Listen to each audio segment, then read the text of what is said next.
rope is won. And Early Bird, as expected, goes out running for the lead. Early Bird. There is the Nuclear Fire to on his outside. Converter comes away racing in third. To on the inside. And Looking to Heaven comes away racing in the fourth position as the pace is a good one. Signal Note follows them through. We then come back to Ladybird, who's off the pace today. And trailing the field, it's Regal Intention, heading past the half-mile pole here on the front end. And behind the stage they go. The leader is Early Bird. Early Bird looking to take them all the way here. Opens up by 2 lengths. Converter has dead aim and is coming at him now.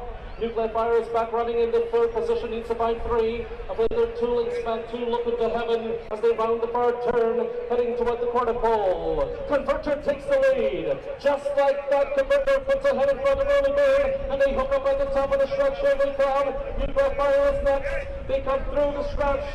And the Converter on the outside. Early Bird is giving him a fight. Early Bird gains the lead here. It's the Bird in front.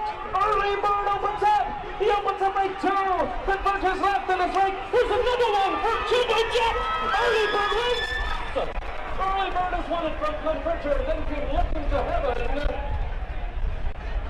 And following it was Regal Intention. Jumble 1, 3, 4.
Yeah.